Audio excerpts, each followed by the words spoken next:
Hey there, week 7 of high school football here in Kansas City on the Kansas City, Missouri sides. It's another episode of Snap Tackle Pod coming your way. This is it. Mick Shaffer of KSHB 41. I'm working right here at KSHB 41, yes. A brand new newsroom. Dion, you're getting kind of like a peek behind the curtain here, kind of a first look. I know it wasn't quite done when I was there for sound off a few weeks ago, and so it's. If you ever get invited again, you'll see it. Yeah, we'll see.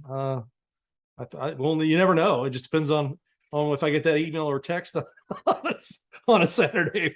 Yeah, every once in a while Sunday. Well, I'm jealous of you. You're at your home/office. Yes. Office/home. Yes, we got the dog over here gnawing on a big rawhide, so that ought to keep him busy for a while before he gets all needy on us. So, yeah. At the nighttime, pull back the curtain a little bit. The dog in the nighttime is very much wanting attention. In the morning, he likes to sleep. So when we record this in the morning, he's pretty docile. But in the evening, he's ready to rock and roll. And what a world it would be if you had maybe, I don't know, other rooms in the house you could put the dog in.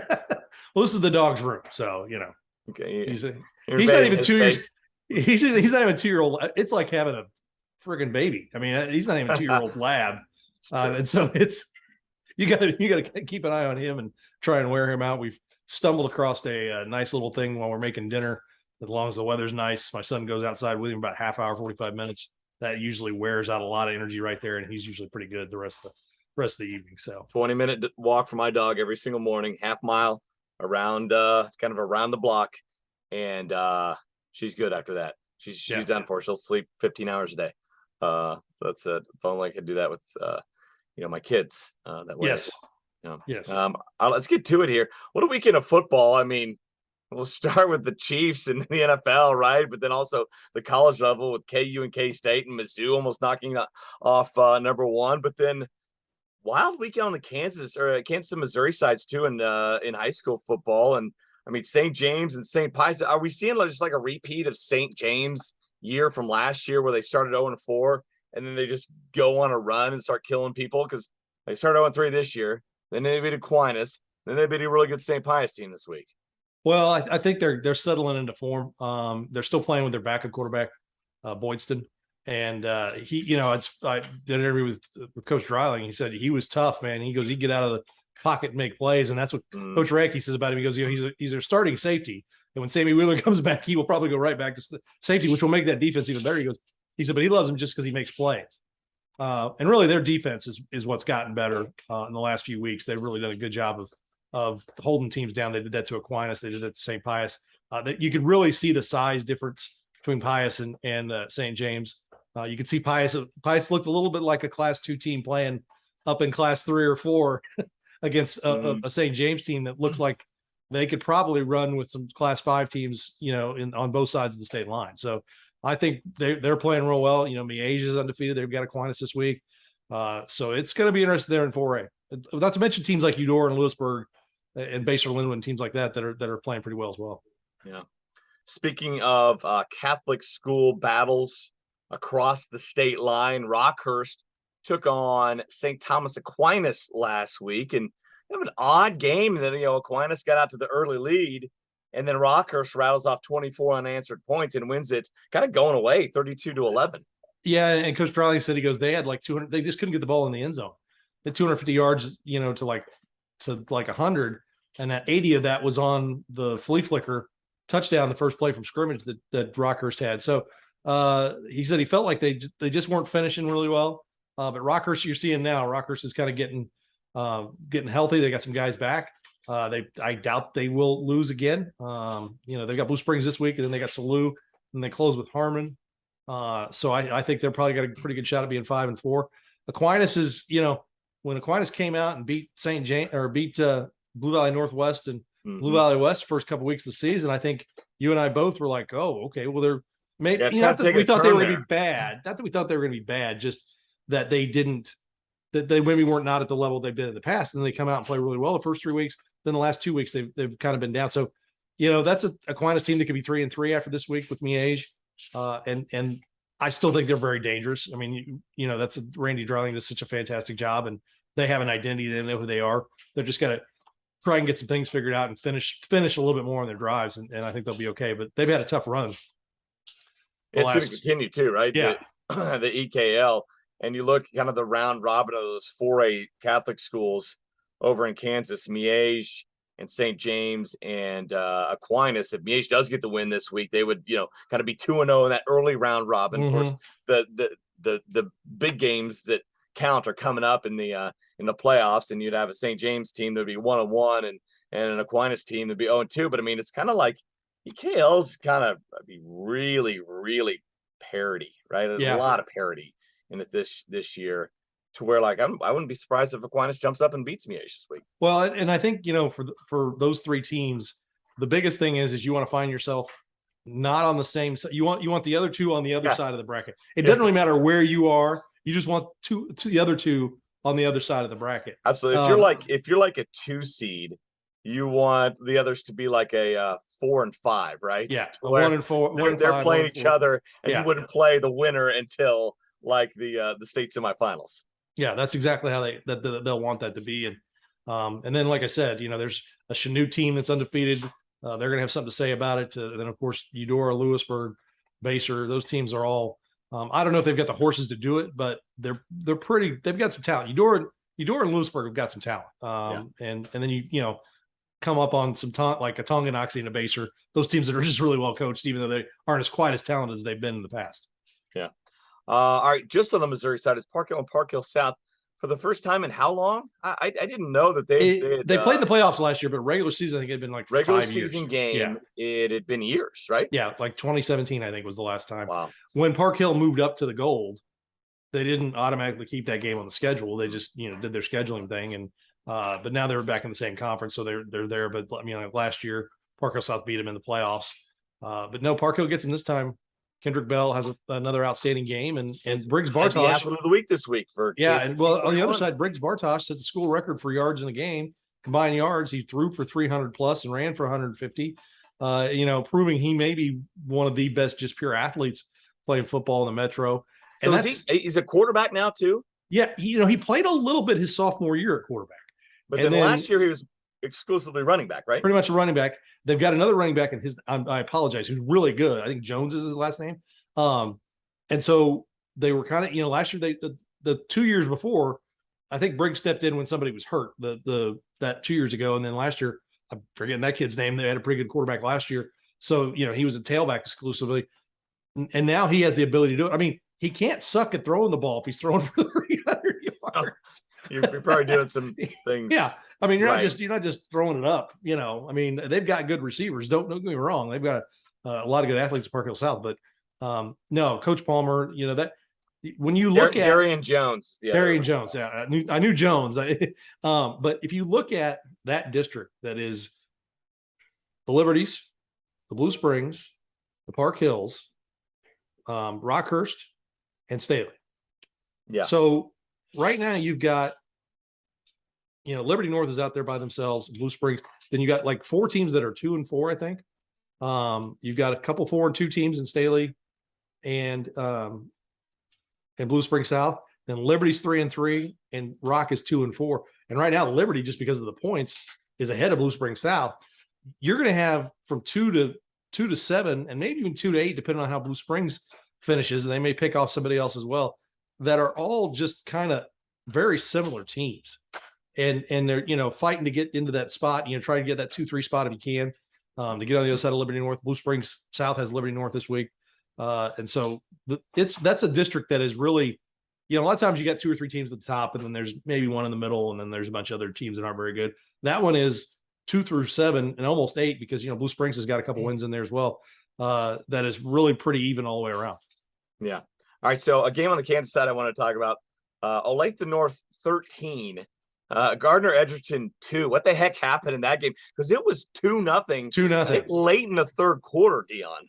I told you, Gardner. I told you last week that it was going to be a good old fashioned Sunflower League game. I just didn't know it was going to be a 1965 Sunflower League game. Right, maybe with punts and safeties all over the place. So yeah, I remember he texted me like, "Is that right?" And I'm like, "Yeah." I mean, it's one of those like, Gardner usually uses digital scout, but they didn't have it done this week. So I was, we're going off of tweets, and I'm like double checking, and it's like, no, it's the Price, the AD, who's nails at tweeting out scores. He's tweeting it out 2-0. And I'm like, no, if Price says that's what it is, that's what it is. Well, and I believe it was the Gardner offense was the only unit that didn't score, because the Gardner defense scored. The Olathe North defense scored. They had a pick 6, and the Olathe North offense scored a touchdown. Yeah, and they were coming in averaging all kinds of points. So, and Gardner's still a pretty good team. And Olathe North is a good team. Little preview to next week. You got Olathe North and Mill Valley. Yeah, they got one more game, 1 more week to go, and you got to avoid trap games, but it's looking like that could very well be not only a matchup of unbeatens, but Dion, it could end up being the only unbeaten left in 6A and the only unbeaten left in 5A, because Maize, who's also unbeaten in 5A, they take on Derby this week, who's got a loss already. Manhattan, I believe, is the only other undefeated in 6A. They took on a really good Junction City team. So that could, after next week, we might only have one undefeated team left in the big classes in Kansas. Yeah, and it's definitely going to be an interesting game with those two get together. And who knows if some teams lose in front of them? Olathe North could be up there. You're right. Yeah. It could be number 1 in 6A against number 1 in 5A. Olathe North's got some teams to jump. They would need Maize to beat Derby probably, and Junction City to beat Manhattan and make that jump. But, and shoot, who knows if Maize beats Derby? Maybe everybody leapfrogs Maize over Mill Valley. I don't think that's going to happen. Yeah, it would be a great win, but yes. Maybe a little down Derby team. But yeah, no, it's shaken out to be a really, really good contest here in a couple of weeks. But we aren't there yet. So let's talk about week 6 in Kansas, week 7 over in Missouri, and let's get to the Remax Big 3 here. And as I'm clicking, I'm pretty sure Aquinas Miege is in there, right? Holy War. Yeah. Let's start on that. Let's start in Kansas. Let's start with Aquinas Miege, a matchup we've kind of already talked about, but the Stags have separated themselves as the team to beat in the EKL, which is saying something.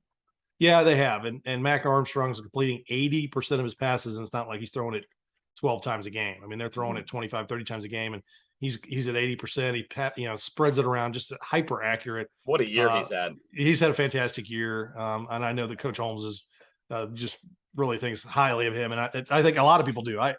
Just from talking to other coaches, they're like, man, he's good. He's a pretty good kid. And it's like a lot of people are excited to see, he's not the biggest guy in the world. He's not your standard 6'3", 6'4" guy, but he just goes out and plays and makes football plays. And that's in the grand scheme of things, as much as we love recruiting and college football and all that fun stuff, that's what Friday nights are about. Kids going out and making plays and having fun.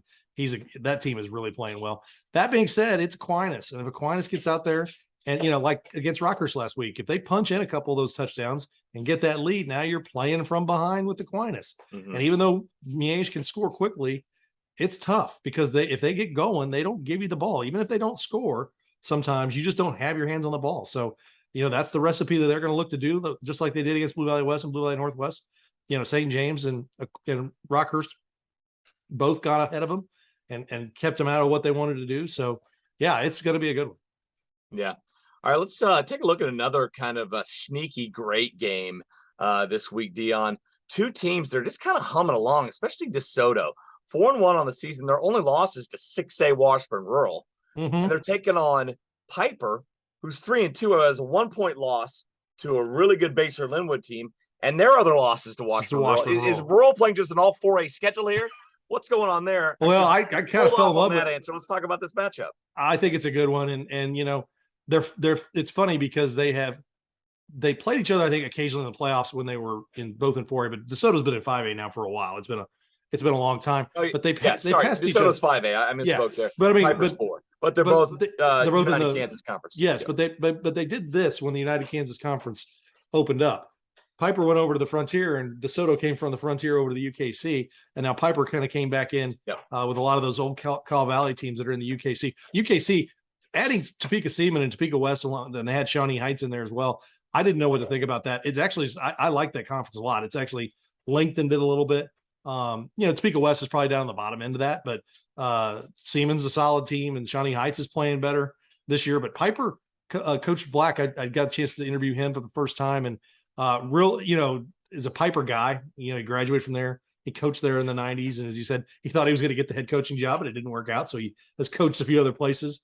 in the past, and now he's back at Piper, and that they've got a lot of talent on that Piper team. And DeSoto, of course, you know what they do. They're gonna run flex bone at you. They're gonna be option football and not let you touch it. And no, I think that's a game that, with Piper coming back in with Baser and Lansing and those teams, and now DeSoto, those are going to be fun little round robin games. And who's to say that Piper and Baser aren't in 5A here in the next 5 to 10 years? So they all could be in the same side of the bracket here pretty quick. Next year when it comes out for the next cycle. And look, do you like that it seems like the bridge has been, I mean, the gap has been bridged, I guess, between Topeka and Kansas City this year on the Kansas side of those Topeka teams joining the UKC, and then Highland Park coming over, part of that Meadowlark conference, right? And I think in the first, you think it really helps those Topeka teams. I mean, like Highland Park is in with the KCK schools in Atchison that are more apples to apples for them. They're playing in that Centennial that I think didn't that have Manhattan and all those teams, and it was tough for them to kind of take a step up. Seaman and Shawnee Heights came over when the UKC opened, but Seaman and West, they're more in with some teams that are more like them and size wise, and I think it's better. You live out that way. I mean, how far of a drive is it from Western Shawnee or DeSoto to? Western Shawnee to like the east side of Topeka is like 40 minutes. Tops, and so it's not a bad drive. I mean, you're making that. I mean, within the Sunflower League, you're maybe going, I don't know, let's see here, or maybe Gardner all the way up to a Shawnee Mission North or something like that. That's a good 35 minutes. So Well, I mean, think about it like this: if you're DeSoto and you're back, if you're in the Frontier League, you're going to Lewisburg, you're going to, that's not, that's just as close to go to Topeka as it is to that. So no, I think it's a good move for those schools. And like, there's going to be a lot of good games, especially if like I said, Piper and Baser, Lansing's always kind of up and down on that line too. If they're all in 5, if they all could be in 5A for football, that makes that league just that much better, because it's apples to apples, and you get a lot of good head to heads, in there. So that'll definitely I think they'll make all of them better. Yeah, and watch out. Look, Mill Valley moved up to 6A and everything but football this year. Big classes coming through. The football side next time around might be up as a small 6A team. That would change things a lot in both those classes, 5A and 6A. We'll see here when the next cycle comes through. But we forward on here to Friday. Your third rematch UKC 3 game is also in the UKC. Yep, Baser and Lansing. Yeah, and Lansing's got some close losses, but they played their best football the last 2 weeks against teams they should beat and beat handily in Topeka, West, and Turner.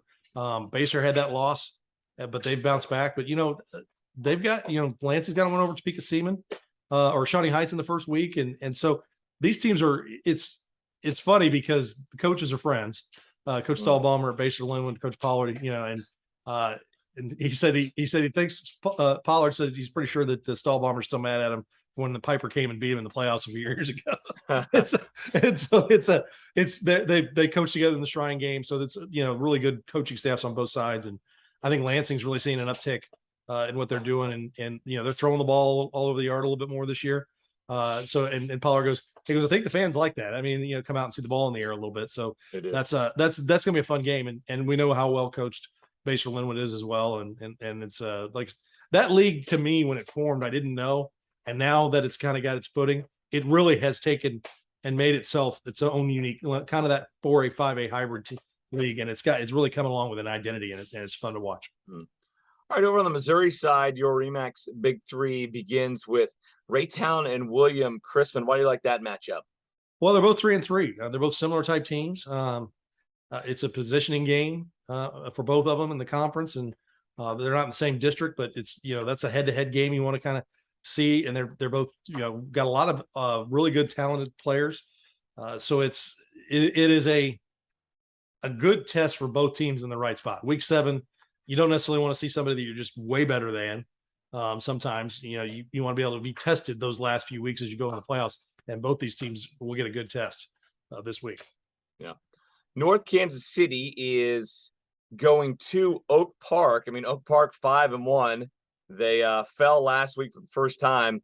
It took a great effort by Lee Summit. They won by 7. The Tigers did. And then you have North Kansas City, the Hornets, also 5-1 on the season. Odd, it's that one loss to a struggling Platte County team, which kind of shows you the parity over on that side too.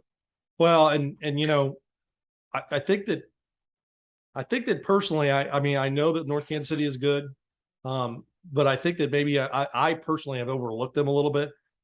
They're not flashy. I mean, they don't have to out there throwing the ball around, but defensively, they're as good as anybody in the city at any level. They got some hosses over. On yeah, and I think that they're a team that is finding itself offensively, and I think that Andy Meyer, who does work for us, came up with a stat when we were doing our radio show that they hadn't scored over 40 points in back-to-back games since 2018. That's CJ Price time. So, I mean, don't let North Kansas City get an offense that balances out that defense, because they can go shut you out if they need to. Mm-hmm. But if they only have to hold you to 10 or 20 points, it's a lot tougher to beat that team. You know what I'm saying? They can, I mean, and they're probably going to hold you to 10 or 20 no matter what. Yep. And if they're able to put 25, 30 on the board, they're going to win a lot of football games. Oak Park, Lee Summit is so Jekyll and Hyde. You don't know. They got shut out by Lee Summit West, I think, 2 weeks before that. Mm-hmm. And then they go and they play an Oak Park team that's pretty good and they score on them. So I'm not really sure what to think about that. Oak Park might have been looking ahead to North Kansas City and looking at scores on a sheet and not really thinking about Lee Summit. I don't know, Coach Clemens wouldn't want to think that, but this is going to be an outstanding atmosphere at Oak Park at the high school. I think this is their second year playing, I think, full seasons out there and it's a great venue. And I think that that's one of the marquee matchups of the week. All right. So we've talked all year long about Blue Springs South and, how good the Jags have been this season. That time to prove it, right? Your last Remax Big 3 game of the week is going to be Blue Springs South hosting Liberty North, a Liberty North team that was kind of slow in the first half a little bit last week by Blue Springs, Dion. Yeah, I'm wondering, not that they're bored, but I mean, Liberty North, they've done that a couple times this year. I think with Liberty in the first half, they were like tied, and then they hung the next 40 points on them. So yeah. They kind of go away. But Blue Springs South won. They beat Lee Summit West 10-7 last week, and so that was a different way to win. They weren't scoring 50 points in back-to-back games. They were leading Grain Valley, and they fumbled on their own 20, and Grain Valley punched it in. They were like one play away from kneeling it out, and they had a bad fumble, and they could easily be 5-1 right now. This is their biggest test. I mean, the defense at Liberty North is legit 1 through 11, and probably has the best player in the city in Melvin Laster. And it's definitely going to be a big test for Blue Springs South. And I think that for them, to be able to figure out where they're at in terms of, they've had some good wins. Now you're going to, test the best, and they close out with Blue Springs and Liberty the last 2 weeks. So they've got a really good opportunity right here. Win or lose this game, if they can keep it close, they've got a shot at finishing second in the district and guarantee themselves at least one home playoff game, or at least 2 home playoff games if they win that first one. Mm-hmm. For a team that went 1-19 and 4-31 or 4-27, the 3 years before that, they're 4-2 this year. That's just a miracle job over there. But Liberty North's really good. I mean, I'm not picking Blue Springs South. I can tell you that right now. But if they find a way to keep it close, those kids believe. They pulled some games out in the second half, so we'll find out. We will. Another game I like is Odessa traveling to Center. Yellow Jackets they just keep rolling here, but a good Odessa squad coming in. Yeah, it's a good Odessa squad, and it's a good test for them. Center plays Pleasant Hill next week. Pleasant Hill's undefeated, ranked number 2 in Class 3. Center, I think, is up to 4 they are 4 in Class 4. So this is a good test for them, so they don't get caught looking ahead. Because Odessa's not a team you want to do that against. Mark Thomas and his staff, they always are well prepared, even though their numbers aren't great. And this is actually a game where these two teams have about the same amount of numbers in terms of players. But you can see that they're both really well coached. And Odessa's got a couple losses, but they're still a really solid football team. And Center last week, just really impressive against the Harrisonville team that's been getting better. And you can talk about Joseph Vick and Ja'Cory Love and Armin Russell, the receiver, and they've got the good linemen.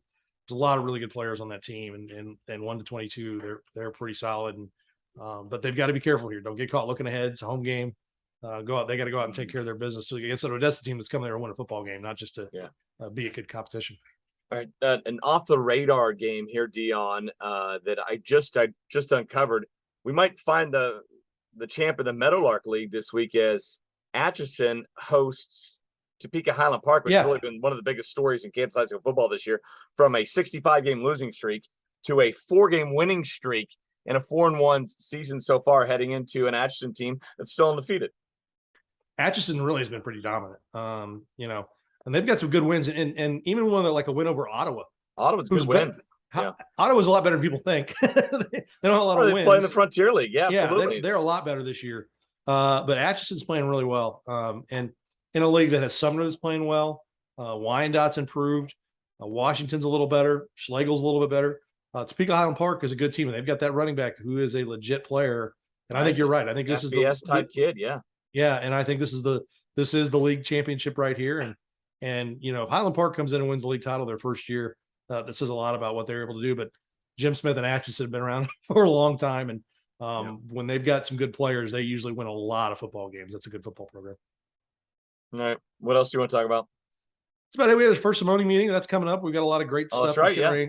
On the Simone site's going to start. I missed that action. One. I was busy. We're recording this on Wednesday night. I will preview the first new interview we're going to be putting up on the Simone site. Some guy named Evan Bain. Oh, nice. Yes. I had gotten through him on Twitter, and I'd sent him a message about a week ago. And then on Sunday night during the Chiefs game, I get a message back from him. Hey, sorry. How's it going?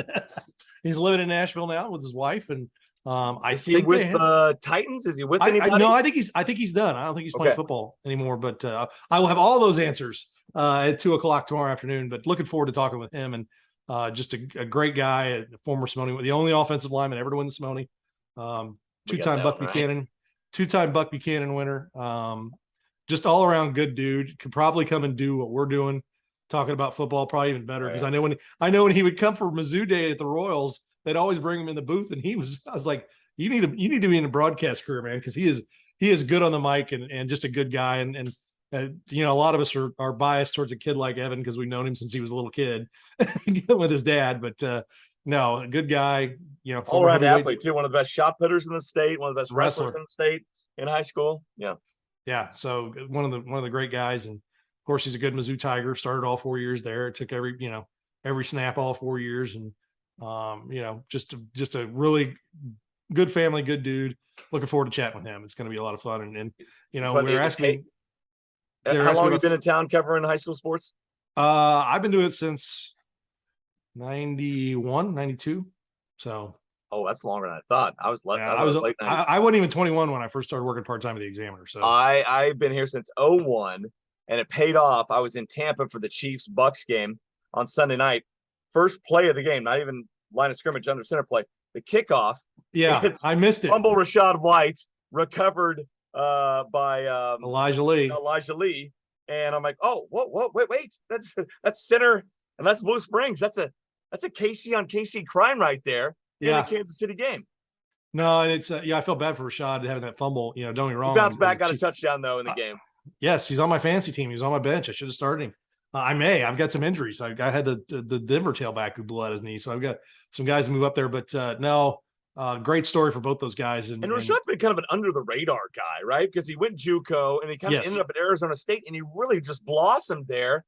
And I can remember seeing him like, oh wait, he's having a great career, and then he latches on the NFL, and I feel like we've given a lot more kind of pub and press to other Kansas City greats, and Rashad's just kind of flown under the radar. But center he kid, played slot for them, and they had a tailback then who was just a man who was their tailback, and Rashad, tell you, he probably could have been the tailback too, is what Coach Salong said. Yeah. But look at what he did.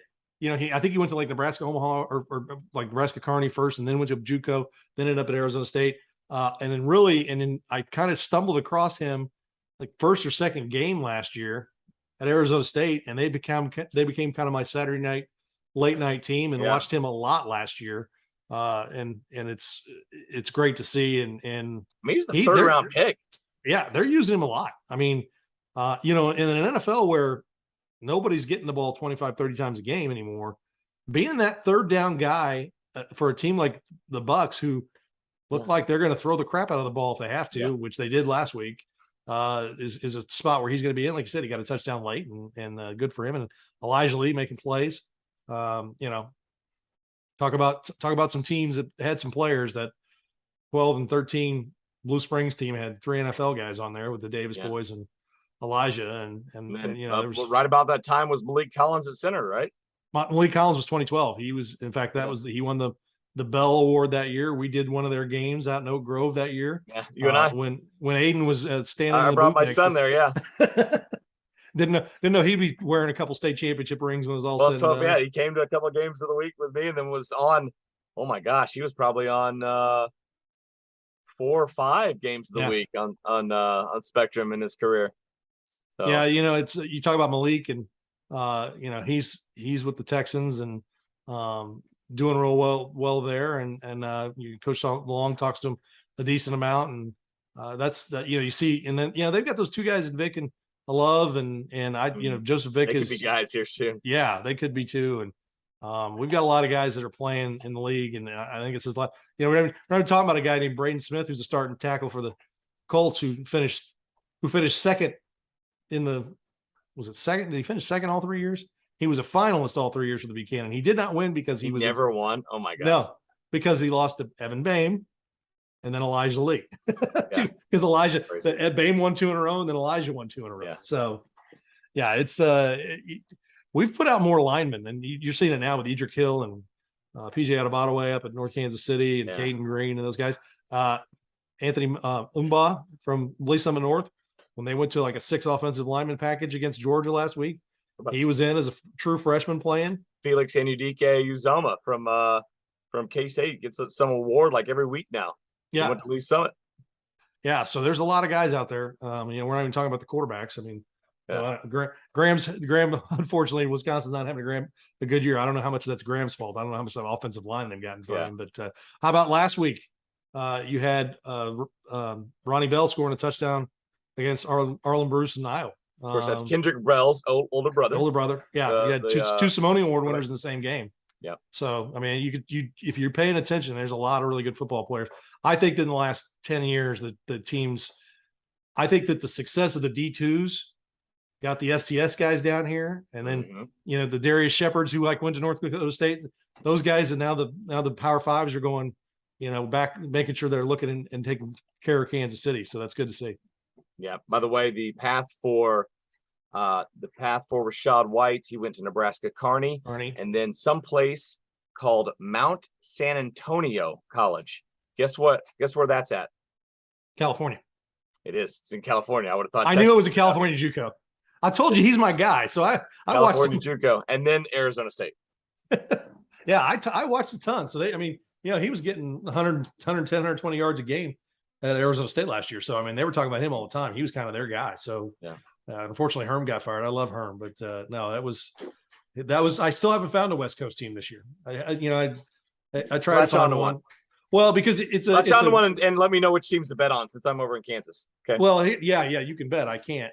I like to find them, and it's never the top dogs are playing at 11 o'clock at night. It's that middle of the Pac-12 that are playing. You know, because Arizona State was kind of a 500 team. And you know, it's those guys that are playing. And you know, I saw Oregon 2 weeks ago, and I told you that I texted Greg Jones when I saw him on TV and said, "Hey, you're on my TV." And then he asked me about how Mizzou did, and I had the big long text about Mizzou losing to Auburn. So yeah, I mean, I'm really way far in not having found a West Coast team yet. And maybe that's just because there hasn't been one that's consistently on in that spot where Arizona State has been. Work on it. Maybe you'll have one by next week, and maybe have a hat on for them. Yeah. I'm trying to think if I got any hats with any West Coast teams. No. Used to have a 49ers hat back in the day. Yeah. We've gone way too long here. We can muse about this after we're done. All right, we're going to check on out of here. Enjoy the games on Friday nights wherever you're at. Be sure to check out PrepsKC.com for up-to-minute scores all over the Kansas City metro area. Then check out Dion, and then it'll be Haley, I believe, on Friday night for Under the Lights on KSHB 41, our 15-minute high school football highlight show, plus analysis from Dion. It's a fun show each and every night. We'll be all around the city with highlights, hopefully, of your game. For Dion, I'm Mick. We'll see you next time right here on Snap Tackle Pod.